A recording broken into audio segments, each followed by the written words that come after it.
I'm Julie Black, and this is my presentation of Jerusalem from the Scriptures, all the way from the beginning and to the New Jerusalem. The beginning. Before we can go on to talk about Jerusalem, we have to talk about the covenant that God made with Abraham and where this all began.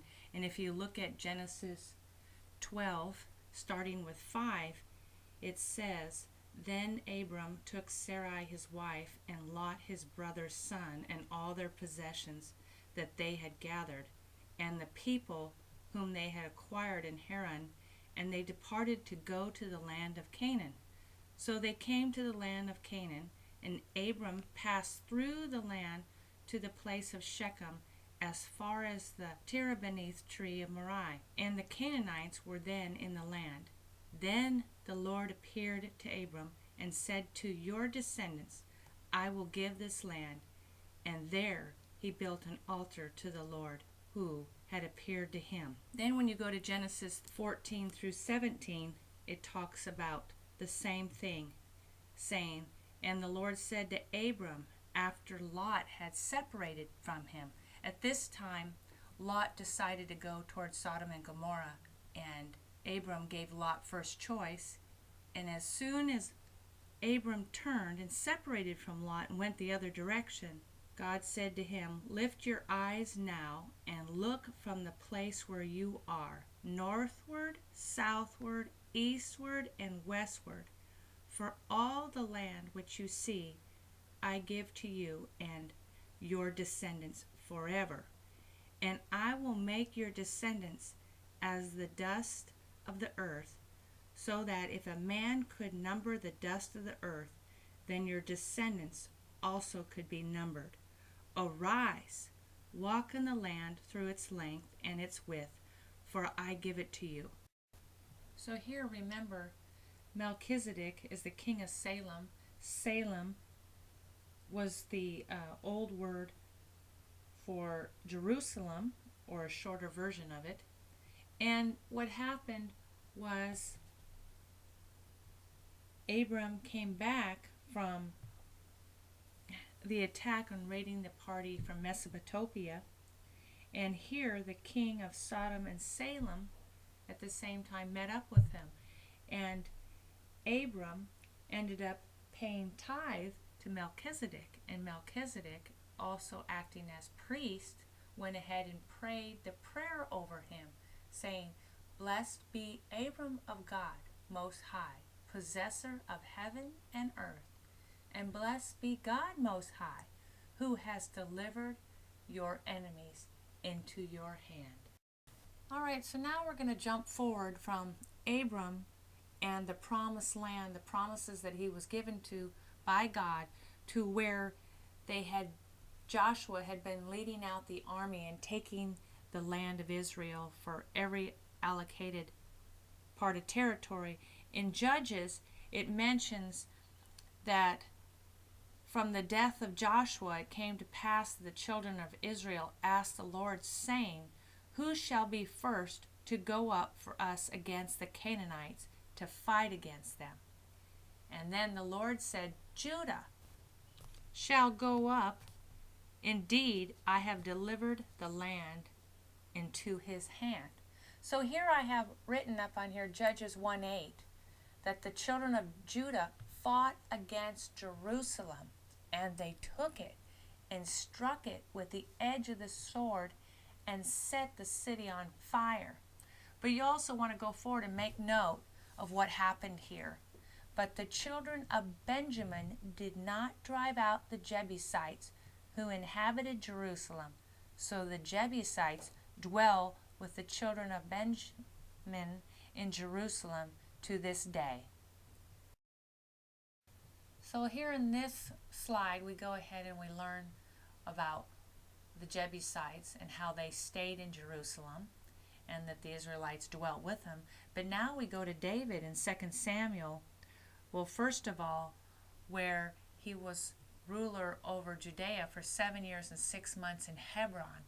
But then the people of Israel came to him and asked them and anointed him to say, "Hey, we want you to be king over Israel." And then there he reigned for 33 years over Israel and Judea. But if you go to 2 Samuel 6, it starts with the conquest of Jerusalem. And the king and his men went to Jerusalem against the Jebusites, the inhabitants of the land, who spoke to David. And this is where it started. They said, "You shall not come in here, but the blind and the lame will repel you," thinking, "David cannot come in here." Nevertheless, David took the stronghold of Zion, that is, the city of David.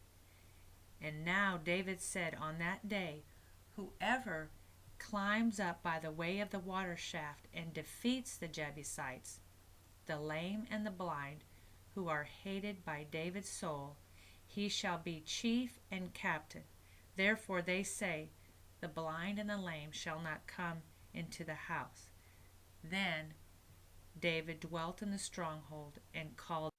So remember, when David goes to get the ark, he learns the hard way what Numbers 4:15 says, that Aaron and his sons had finished covering the sanctuary and all the furnishings of the sanctuary when the camp is set to go. Then the sons of Kohath shall come to carry them, but they shall not touch any holy thing, lest they die. So remember, the Levites were not to touch the Ark of the Covenant. So here in this slide, again, just like the Philistines, David learned what Numbers had talked about, how who was to touch the Ark of the Covenant, and the rest of them would surely die. In that Uzziah put his hand to the Ark of God and took hold of it, for the oxen had stumbled. But the anger of the Lord was aroused against Uzziah, and God struck him there for his error. And he died there by the ark of God. And David became angry because of the Lord's outbreak against Uzziah, and he called the name of that place Perez Uzziah to this day. But David was very afraid of the Lord that day, and said, "How can the ark of the Lord come to me?" So David would not move the ark of the Lord with him to the city of David, or Jerusalem. And they ended up putting it in Obed-Edom's house at that time. And as you see in this picture, what ended up happening was he heard that Obed-Edom's house was all blessed for the 3 months that the ark was there. So David decided to go and get the ark. This time, they did not have the oxen pull the ark. They had the ark carried by the correct people, and they would stop every 6 paces and sacrifice oxen and fatted sheep. And David ended up dancing before the Lord with all his might. And this is a picture of when he was coming into the city of Jerusalem, or the city of David at that time, that Michal, Saul's daughter, his wife, looked through the window and saw David leaping and whirling before the Lord, and she despised him in her heart. Well, just like the Philistines learned, just like Uzziah, here she went ahead even with her heart, and to the day of her death she had no children. It's like she was chastised and punished. It does not say in the Bible or in the scriptures that her and David were not intimate any longer. It just points out she never had a child unto death because of that. I had it in my heart to build a house of rest for the ark of the covenant of the Lord, and for the footstool of our God, and had made preparations to build it. But God said to me, "You shall not build a house for my name, because you have been a man of war and have shed blood." However, the Lord God of Israel chose me over and above all the house of my father to be king over Israel forever, for he has chosen Judah to be the ruler, and of the house of Judah, the house of my father, and among the sons of my father, he was pleased with me to make me king over all Israel. And of all my sons, for the Lord has given me many sons, he has chosen my son Solomon to sit on the throne of the kingdom of the Lord over Israel. Now he said to me, It is your son Solomon who shall build my house and my courts, for I have chosen him to be my son, and I will be his father. So I hope you're here keeping up with me. Remember, this is about Jerusalem and just an overview from the beginning, the middle, today, until the end. But now we're at the point in the slide for Zerubbabel's temple. Remember, the children of Israel, Jerusalem had been destroyed, the temple had been destroyed. That was Solomon's temple. And they had gone into exile in the Babylonians had taken them back to Babylonia. And now they're at the point where they're going to build a new temple, the second temple. And here, some interesting facts were, it was the 7th month, which was sacred to the Jewish people. The first day of the month was the Feast of Tabernacles. The 10th day was the Day of Atonement. And the 15th day was the Feast of Tabernacles. And the people had come in with common desire of worshiping. One noted fact is the construction of Solomon's temple had begun in the 7th month of the year. Likewise, for the second temple began in the 2nd month, just like Solomon's temple. They built it at the same time of the year. Some other interesting facts were, at that time, the law had required that Levites be at least 30 years old before they entered into service. Then it was lowered, the minimum age was lowered to 25, when David finally lowered it to the minimum age of 20. Kind of interesting, I just thought to myself, was Jesus entered into service at 30. Just to kind of think about it. So here we got Zerubbabel's temple being built. And one interesting note is, I'm noted down there in Ezra 3:11 through 13, that all the people started shouting and praising the Lord when they saw the foundation, except for the older men who had seen the first temple. And together, from the shouting of joy to the noise of the people weeping, they didn't know, but the sound was heard afar off. Maybe from the picture, because it was a wee little temple. Here on our next slide, we go from rebuilding the temple to Nehemiah. In the book of Nehemiah, it said that when he had heard these words, and the words were that the wall of Jerusalem is also broken down and its gates are burned with fire,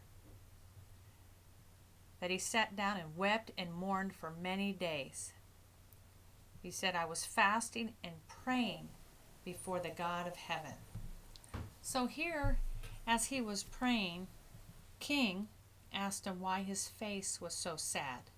And the king asked him the request, and so he prayed to the God of heaven. And I said to the king, if it pleases the king, and if your servant has found favor in your sight, I ask that you send me to Judah, to the city of my father's tombs, that I may rebuild it. So in this slide, it shows the exact area of wall that during Nehemiah's time was completed. And you can see in other photos that it was not the exact area that Solomon's temple, but they did cover the temple and around. I guess at that time they believed that that was enclosed and the most important part. And plus, if you read from Nehemiah 3 on through 6, I was reading with my son last night. It's actually quite an interesting story, but you see how there was conspiracy and enemies and the obstacles that Nehemiah came up against during this rebuilding of the wall. So you can read that for yourself, but nevertheless, it took 52 days, armed and all, to finish this project and no longer be a reproach.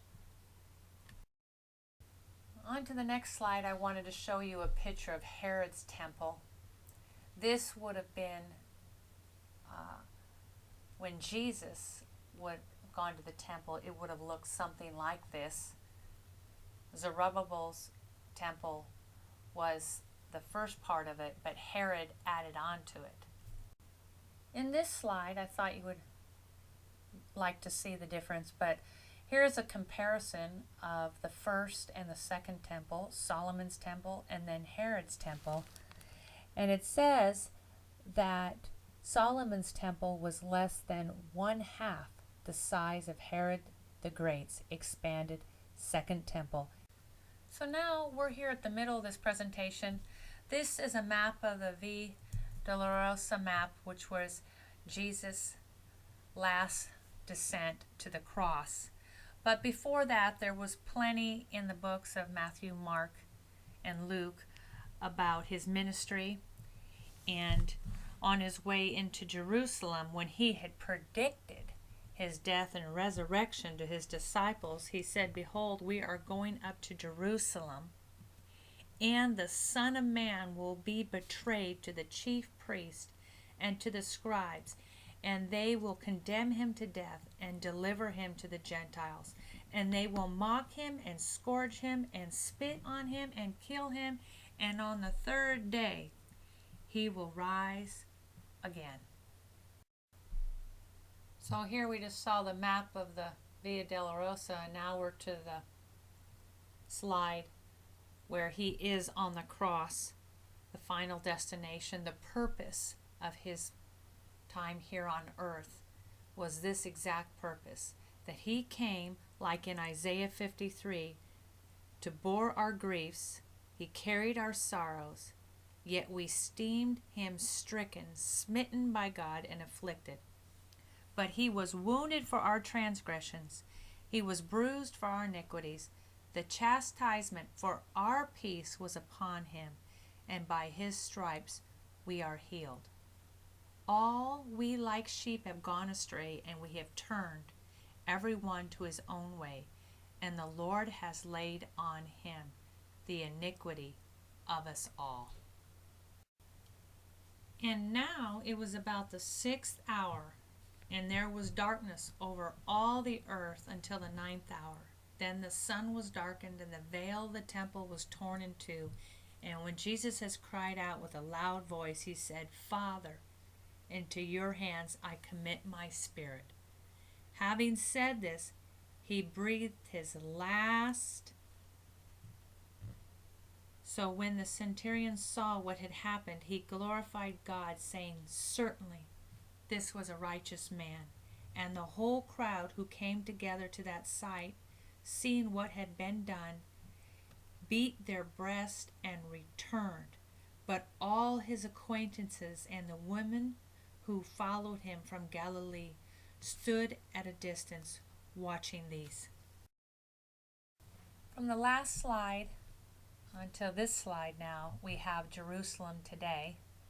In between all that, we would have had where Jesus rose again, stayed here with us for 40 days, and then now is seated at the right hand of the Father in heaven.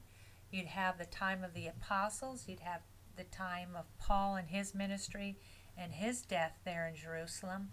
But we're going to go ahead and look at this slide, which is Google Earth, and you can see what Jerusalem looks today. Google Earth is wonderful. It shows you the terrain even though you're not there. You can see the buildings, you can see the Jewish quarters and how they're still segregated even in the same mile.